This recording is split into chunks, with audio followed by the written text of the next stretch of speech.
Et notre correspondante le disait, la présence des Américains pourrait peser dans la balance. Le secrétaire d'État Marco Rubio sera en Turquie, les émissaires Steve Witkoff et Keith Kellogg aussi. Pas de Donald Trump en revanche, il ne sera pourtant pas si loin aux Émirats Arabes Unis, ultime étape après l'Arabie Saoudite et le Qatar, d'un déplacement de 3 jours dans la région, aussi rapide que fructueux. Abla Jounaidi, bonjour. Bonjour.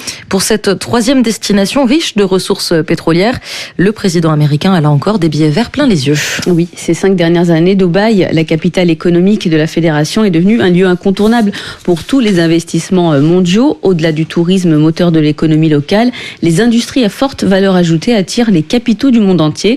C'est à Dubaï que se trouve par exemple le centre spatial Mohammed bin Rachid, devenu au fil des ans une référence dans la région, à coup de transfert de technologie et de milliards de dollars d'investissement, nous explique le rédacteur en chef du magazine Aérospatium, Stéphane Baranski.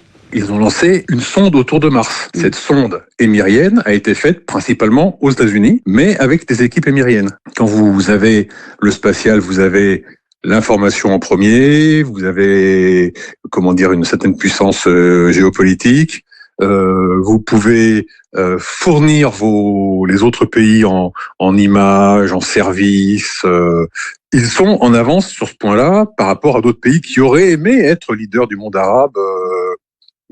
L'Arabie Saoudite et l'Égypte, pour ne pas les citer. Et le spatial, cet outil de puissance, pourrait être au menu des discussions avec le président américain. Abu Dhabi a signé un gros contrat avec l'industrie européenne dans le cadre d'un programme spatial avec la NASA, sauf que l'administration Trump a rogné le budget de l'agence spatiale américaine, bloquant de fait le projet. Cela n'a pas empêché en mars dernier les Émirats Arabes Unis de s'engager à mettre en place un cadre d'investissement sur 10 ans aux États-Unis à hauteur de 1400 milliards de dollars, des montants qu'il est difficile de distinguer entre ceux déjà versés et ceux à venir. Abu Dhabi investit déjà massivement dans les infrastructures d'intelligence artificielle, les semi-conducteurs, l'énergie et l'industrie manufacturière, avait précisé la Maison-Blanche à l'époque. Et il n'y a pas qu'aux États-Unis que les Émirats investissent pour affirmer leur puissance. Non, dans son voisinage et un peu au-delà, ils se montrent présents en Afrique. Ils sont devenus le 4e investisseur en volume derrière la Chine, les États-Unis et l'Union européenne. Mines d'or, ports, terres arables.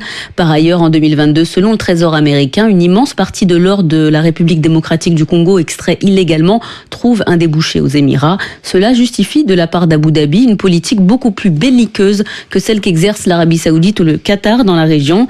Oussam Osman Majoub est ingénieur en télécom et cofondateur de la plateforme démocratique soudanaise Soudan Boukra. Les Émirats Arabes Unis ont été les plus agressifs des trois dans le soutien apporté à différents acteurs, des milices, des acteurs politiques de plusieurs pays africains, au Soudan en particulier. Les Émirats cherchent à projeter leur influence politique dans la région afin de sécuriser leurs intérêts économiques. Au Soudan comme en Libye et au Yémen, les Émirats violent depuis des années l'embargo sur les armes décrété par les Nations Unies. Abla Jounaidi, on entendait beaucoup d'économies pendant ce déplacement de Donald Trump. Peu d'annonces géopolitiques en revanche. Sur Gaza, une seule de l'émissaire Steve Witkoff. Les discussions avancent.